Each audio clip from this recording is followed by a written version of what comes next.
주말 잠깐 방송 안 하고 있으면 뉴스가 왜 이렇게 쌓이는지. 근데 지금은 보면요. 뭐 어떤 미친 광인 하나가 김건희나 윤석열을 전혀 모르는데 나 그 사람들이랑 관련 있어 이야기한 게 아니라 개연성 있게 포즈를 하나하나씩 맞춰지는 거예요. 그래서 이게 사실은 지금 국정농단 게이트가 돼버렸습니다. 놀랍게도 최혜병 관련한 수사 외압이 김건희 사건이 돼버린 이 즈음에 새로 나온 뉴스들을 하나씩 보겠습니다. 첫 번째, 요거는 다른 건데 그 명품백 받고요 당일날 돌려주라고 했답니다. 김건희 여사가. 근데 행정관이 깜빡했답니다. 우리가 영상으로 봤던 거하고 너무 다른데요. 영상에서는 분명히 다음에는 가지고 오지 마라고 했거든요. 아니 그러면 명품백만 당일 돌려달라고 하지 말고 샤넬 화장품도 돌려줬었어야 됐는데 샤넬 화장품 먼저 받고 그다음에 명품백 받았는데 왜 명품백만 당일 돌려달라? 그럼 조사를 해 행정관이 슈킹을 했는지. 그럼 당일에 받지를 말았어야죠 애초에. 유치해서 진짜. 받기는 받았잖아. 그러면 지금 명품백을 행정관이 갖고 있다는 거네요. 행정관이 갖고 있다가 네. 아 국가 이게- 기록물이라며 또. 그러니까 어떻게 앞뒤가 안 왜 맞아. 앞뒤가 안 맞는 거예요. 그러니까 지금 이번에 그 국회에서 비서실장한테 물어보니까 아무도 몰랐잖아요. 지금 현재 명품백이 어디에 있는지 아무도 몰랐잖아요. 이번에 이야기를 들어보면은 저 행정관이 가지고 있다는 뜻이잖아요. 그러니까 꼬리자르기 하는 거지. 사실은 내가 돌려주라고 그랬는데 얘가 깜빡해가지고 지금 돌려주질 않았다. 그럼 어디에 저 시리얼 넘버 있는 그거 어디 있는지 말을 해야 될 거 아니야. 행정관이 당근으로 팔았다고밖에 지금 그다음. 이야기가 안 되네. 요게 이 일반인이면 각하됐을 사건 이런 일로 영부인 소환한다고? 얘가 최지우라는 변호사거든요. 얘가 그 유명한 KTV에 누구누구 고소고발해버린 사건의 변호사였다가 지금 김건희 변호사로 왔어. 이름이 아깝다 이 새끼야. 최지우. 일반 사건이었으면 별 수사 없이 각하 처분됐을 가능성이 큰 사건. 이보세요. 일반인은 공무원이 아니기 때문에 일반인은 선물 받은 거 그냥 그걸로 끝나지. 우리끼리 얼마든지 주고 받아도 됩니다. 나는 받을 수 있다고. 네. 그러니까 그런데 이런 애들이 이런 거야. 만약에 그게 그러니까 김건희 같은 사람이 아니라 뭐 일반 공무원의 또 부인이었으면 또 달라지는 사건이잖아요. 네. 그러니까 변호사라는 애가 왜 KTV가 김건희 관련된 영상 누군가가 썼다고 이거 고소해버린 거잖아요. 맞아요. 네. 그걸 담당했던 변호사가 쟤야. 거기서 잘해가지고 지금 대통령 영부인한테 픽업된 애야. 아니 근데 이렇게 피해 실드를 치면 되냐? 피해 실드를 치면? 근데 실드를 치더라도 좀 말이 되는 상식적으로 말이 되는 소리를 해야죠. 이게 일반인이었으면 이런 전제를 깔아버리면 그러면 김건희가 누군지 더 선명하게 부각되잖아요. 그렇죠. 김건희는 그러니까 일반인이 얘네들 아니야. 도움이 안 돼요. 똑똑한 애가 주위에 없어. 그다음에 이번에 민주당이 그 선서 거부했던 그리고 거짓말했던 6명하고 패대기 청무원 관련해 가지고 이제 나오세요. 국회로 나오세요. 이렇게 그거 패대기 쳤던 그 사건 관련자들 다 모두 고발했습니다. 아 시원하다. 근데 당연히 고발할 수밖에 없죠. 특히나 그 경호처 직원들 있잖아요. 네. 마지막에 서류를 직접 갖고 나와가지고 그 정문에다가 던진 나 너무 그 사람을 충격이야. 보면서 조금 마음이 아팠던 게 네. 지금 대통령실 내부에서 얼마나 다양한 경로로 압박이 내려오는지 비상식적인 비이성적인 행동을 하는 거예요. 그러니까 그 도망치다가 타조가 모래에 머리 박는 완전 딱 그 모습이 있더라고요.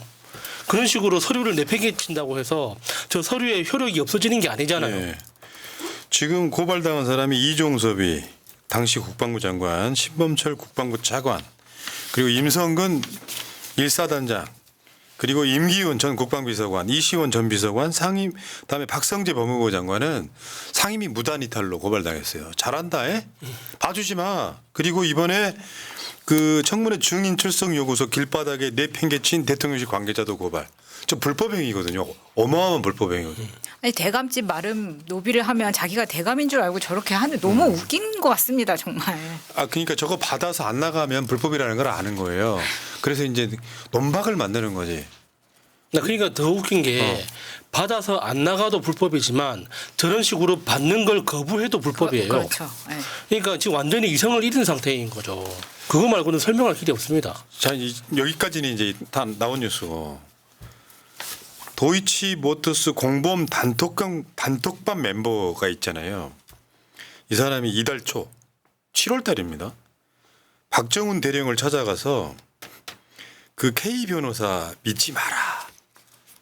그 이간질을 했다는 거야. 민중의 소리. 이번에 단독이 공익 됐는데. 제보자 그 K 변호사 그렇지, 말하는 그렇지. 거죠. 웃긴 놈이야. 봐봐요. 그 이제 그 단톡방이고 멋쟁 해병 여기 5명이 들어 있었잖아요.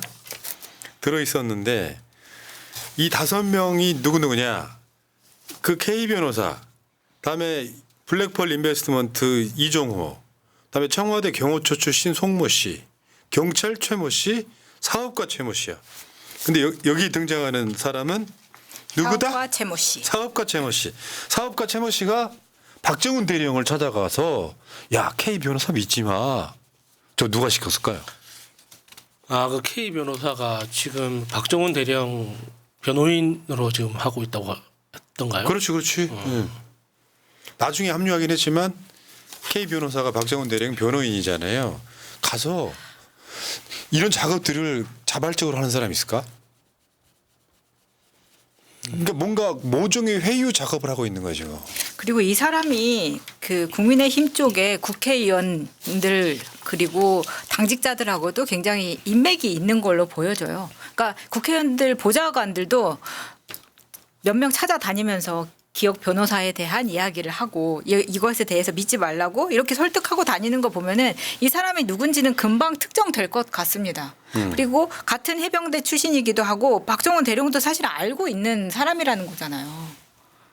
아 그러니까 이게 카톡방이 일단이 드러났고 녹취록이 나왔고 이 과정들 속에 저기 들어있던 사람들이 전방위적으로 움직이고 있다. 그래서 이거를 뭔가 조금이라도 좀 와해시켜 보려고 노력하는 흔적이 꼬리가 밟힌 게 아니냐. K 변호사는 지금 요즘엔 잘 나타나지 않고 있는데 자, 이 상황에서 보면 이게 이제 이 사람들이 만난 게 저 포항에 2023년에 갔다가 카톡방 만들었다고 해요. 근데 여기에 보니까 실제로 이 카톡방에 들어있는 사람 중에 김건희와 굉장히 불가분의 관계에 있는 사람이 들어 있었던 거고 이런 것들이 이제 이렇게 지금 하나 둘씩 드러나고 있는데 나중에 한번 보세요. 사업가 저 최모 씨가 왜 그렇게 했는지까지 나올 겁니다. 안 나올 수가 없지. 그다음에 이 보도도 하나 있었죠. 지금 현재 김용현 경호처장이 임성근 구하기 배우라는 새 증언이 나왔다. 이것도 재밌어요. 전직 경호처 간부 그리고 공익 제보자 이 말은 K 변호사랑 통화한 녹취록이 들어있다는 거예요. 그러니까 이게 아직 음모론 수준이 될 수도 있는데, 그러니까 왜 임성근이 중요하냐? 그러니까 작전 멤버라는 이야기가 지금 등장하기 시작했습니다. 그러니까 임성근이라는 그 존재가 중요한 게 아니라 전체 작전 멤버 중에 한 명 중에 하나가 임성근인데 그 주가 조작이라는 작전은 정확하게 기계처럼 움직여야 되기 때문에 한 명한테 문제가 생기면 전체 작전이 어그러진다. 그래서 한 사람이 이렇게 작전이 끝날 때까지는 무조건 구해야 된다. 이런 이야기가 지금 나오고 있거든요. 그러니까 이종호라는 사람이 중간에서 너무 많은 역할을 하고 있는 거예요. 하긴 나도 그 이야기 되게 궁금했었거든요. 뭐 누구누구 통장을 지금 뭐 빌려 써서 작전을 했다 이런 얘기가 나오고 그 사람을 구하려고 한다는 이야기도 나오고 근데 생각해 보면 대한민국 사회에서 옛날에는 개발정보라서 땅값 올라서 돈 벌었죠. 그리고 이제 어떤 경우는 집값이 올라가지고 아파트 올라서 대박낸 사람들이 있고 나중에는 주식 정보라서 나중에 그게 주가 조작 등으로 가는데 김건희만 주가 조작을 했을까? 이번에 저 석유 나온다고 하는 것도 사실 지금 보면 주가 조작의 냄새가 나요. 그러니까 이런 상황들을 보면 저 막 주식 가격이 내가 원래 한 5천 원짜리 갖고 있던 게 2만 원 되면요 전체 큰 규모에서는 어마어마한 돈이 벌리는 거거든요. 그렇죠. 근데 그런 세력들이 어느 날 딱 갑자기 야 그때 그걸로 끝 2012년에 끝 그랬을까? 그러니까 주가 조작이라는 게 예를 들어서 우리 셋이 모여가지고 우리 셋이서 서로 통정매매하면서 열심히 거래하면 주가가 올라갈까요? 그럴 리가 없잖아요. 최소 50개, 100개 굉장히 많은 수의 통장이 필요한데 그러면 그 많은 사람들은 최소한 믿을 수 있거나 서로 한 다리 건너서는 아는 사람들끼리 하게 되는 거 아닙니까? 그러니까 그 돈을 대줬거나 통장을 대줬거나 어떻게든 그 작전에 참여했다면은 굉장히 중요한 사람이 되는 거죠. 그러니까 이게 지금 그 K 변호사가 한 말인데요. 전직 경호처 사람 등을 만나 보니 임 전 사단장 9명의 배우가 김용현 경호처장이라고 한다. 그러니까 뭐 이걸 해석하기 나름이겠지만 대통령실이 이렇게까지 전방위적으로 나섰다 이렇게 볼 수도 있는 거고요. 그 김용현이는요. 이종섭하고 통화를 여러 번 했죠. 김용현, 이종섭 2차례, 김용현, 이종섭 1차례, 김용현, 이종섭 3차례, 이종섭, 김용현 2차례. 그 김용현이가 쉽게 표현하면 옛날 같으면 차지철이 아니요. 네. 윤석열 지금 그리에서 경호하는 재산날이 차지철이- 같으신 분? 야, 그러면은 낙지 아닙니다. 정치 대국적으로 같이 하셔야 되는 분이잖아요, 이거. 김용현 프로필 한번 보겠습니다. 현 대통령 경호처장. 옛날 같으면 경호실장이라고 불렸죠. 이 사람도 지금 이제 군인 출신이에요. 원래 김용현 처장이 윤석열 취임과 동시에 이제 국방부 장관을 하고 싶었는데 커다란 흠결이 있어서 어쩔 수 없이 경호처장이 됐다. 뭐 그런 이야기가 있었죠. 그렇지. 그러니까 네. 청문회가 필요 없는 자리에 네. 앉았다 이런 얘기가 있습니다. 왜냐하면 김용현이 이번에 임성근 사단장과 비슷한 케이스로 본인이 사고가 있었어요. 군부대 때 사고를. 그 경험이 있었기 때문에 임성근을 그렇게 잘 알고 도와줬다는 그렇게도 해석을 할 수가 있는데 지금 보시면은 충암고 직속 선배고 학교 다닐 때부터 알고 지낸 사이라고 하잖아요. 윤석열하고. 그런데 이 사람의 경력을 보면은 정말 이 군에서 뼈를 묻을 만큼 했었지만 그 본인이 원하는 자리까지 가지 못해서 2017년에 퇴임을 합니다. 근데 지금 말한 청와대 경호실 출신의 그 송모 씨라는 사람도 2017년에 퇴역을 해요. 그러다 보니까 저는 그 사람과 김용현 간에 서로 아는 사이일 거라는 추론이 가능하고 그리고 이 사람이 그렇게 퇴직을 2017년에 했는데도 불구하고 2024년에 이 사람을 다시 경호처실로 끌어온 사람이 윤석열이기 때문에 정말 목숨 바쳐서 뭔가를 해주고 싶은 네. 사람이 윤석열이라는 거죠. 그리고 이런 것도 있죠. 김용현이가 이종섭이 선배예요. 육사 선배. 그러니까 사람 움직이기도 좀 되게 편한 측면이 있는 거고 문제는 왜 저렇게 대통령실이 전방위적으로 나섰느냐. 사단장 하나 구하려고? 그건 아닐 거라고 보는 것이고요. 이제 일단의 이야기들이 쭉 보면 김건희 위세가 작동되는 것처럼 보이는 여러 가지 것들이 되게 있다는 것이죠. 그러니까 김건희 한마디면은 대통령실에 막 수석들이고 경호처장이고 뭐 이런 사람들이 전방위적으로 다 움직였다. 놀랍지 않습니까? 자, 다음 그 김용현이가 기억들 하시겠지만 진보당의 강성희 의원 이틀막 했던 바로 그자이기도 합니다. 저 손 올리는 포즈 있잖아요. 저게 대한민국 국회의원한테 저렇게 저 정말 깜짝 놀랐어요. 저 때도 그렇지만 다시 봐도 놀랍습니다. 자, 다음에 이종훈 녹취록에 김영철 검사과 연결고리가 나온다 이런 보도도 있었습니다. 기억 변호사와 이종호의 통화 내용 중에 너 그리고 그 땡땡땡이와 자리 한번 해라 하라는 대로 해 너한테 다 득돼 저게 이제 김영철이라는 거죠. 근데 김영철이 우리가 이제 뭐 장시호 이전에 특수통에다가 윤석열 사단이라는 점을 다시 한번 생각하면 이종호와의 연결고리 그리고 이런 사람이 도이치모터스 수사를 했다는 것 자체가 문제입니다. 그러니까 김영철이는 김스타 이게 중요한 게 아니라 김건희의 도이치모터스 주가 조작 등의 수사를 했던 검사예요. 그래도 사람들 그 기억 속에는 김스타로 가장 많이 각인이 돼 있을 거예요. 너무 충격적이었기 때문에. 근데 예를 들면 그 변호사 한 이름 말하고 싶으면 미치겠네. 왜냐하면 이게 입에 안 올라요. K 변호사란 말이. K 변호사한테 이종호가 시키면 이게 한 만나볼래? 이렇게 제안했다는 거잖아요. 만나볼래라고 권유보다는 거의 강압에 가깝죠. 너 꼭 만나라. 너한테 내가 득되니까 자리 얘기해놓을 만들어줄게. 테니까 만나라 이거죠. 근데 야. 사실 보시면은 이 김영철이 아크로비스타 뇌물성 그 전세권 설정 이것까지도 관여했다는 거는 김건희가 아주 옛날부터 양재택 때부터 알고 있었던 영철이라는 겁니다. 그러니까 김건희 수사를 얘가 해요? 말이 안 되는 거죠, 진짜. 이게 무슨 이 대한민국 이거 나라냐?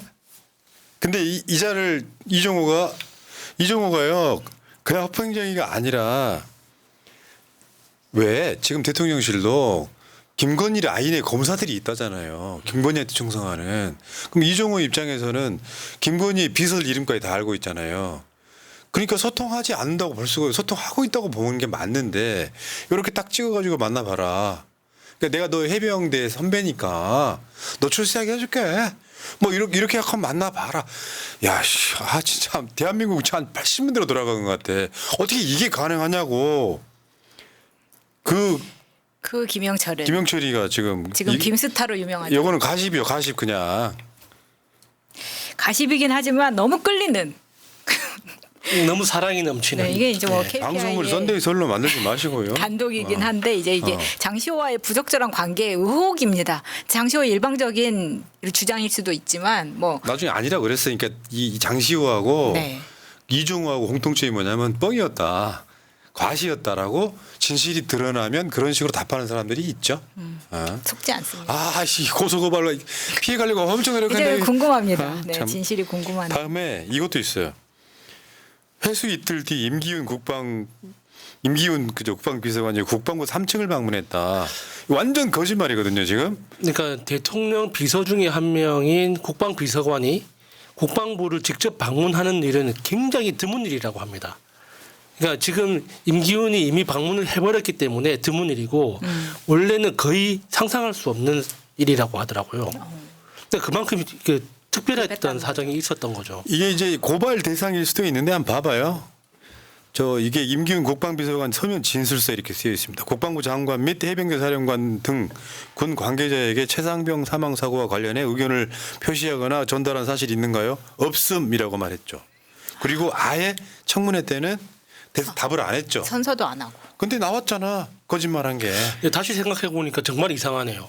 보통 국회의원실에서 일을 하면 전국에 있는 모든 그러니까 행정기관의 장들이 국회의원실로 직접 찾아옵니다. 그러니까 그렇지. 국회 보좌관이 예를 들어서 뭐 종로구청에 볼 일이 있다고 해서 종로구청으로 가지는 않아요. 종로구청에 전화하면 오거든요. 그렇지. 그러니까 생각해 보니까 더 이상한 거예요. 대통령 비서실에 있는 사람이면 국방부에 전화하면 됩니다. 그러면 장관이 오든 차관이 오든 누군가 와서 업무를 처리하게 되는 건데 비서관이 그 국방비서관이 직접 국방부를 찾아간 건 굉장히 이상하네요. 생각해 보니까. 봐봐요. 이게 국방부 청사를 방문한 게 지난 8월 4일입니다. 8월 4일 이거 아닐까요? 대충 어떤 느낌인지 감이 와. 그 새끼가 내가 경무하고 전화해도 그냥 알아먹지 못하니까 야 인마 너 네가 갔다 와 인마 이렇게 되지 않았을까? 그런 경우 있잖아. 직접 사람 보내는 게 답답하니까. 어쩌면은 임기훈이 옆에서 보고 있다가 너무 쫄아가지고 지금 이종섭이 올 때까지 기다리질 못하고 직접 간 걸 수도 있고요. 그래 보입니다. 예, 맞습니다. 야, 요거 나중에요. 이게 하나의 어떤 그 퍼즐로 딱 맞춰놓으면 기가 막힌 명작이 탄생했구만. 그래서 선언도 안 한 거예요. 네. 그래서 요즘 재미있는 정치 드라마가 나왔는데 인기가 없죠. 현실이 더 재밌으니까. 그래 진짜 개판이지. 내가 영화 하나 제작할 거예요. 영화 하나 제작할 거예요. V1. 뭔가 화학탄 이름 같기도 한데. V1. 재밌을 것 같아요. 다 드러나면 전모가. 아마 최순실 아무것도 아니야. 최순실은요. 박근혜 위세를 유행해가지고 이를테면 기업들로부터 돈 받아가지고 재단 만들고 이런 정도였었거든요. 이렇게까지 국정에 개입하는 건 듣도 보도 못한 이야기입니다.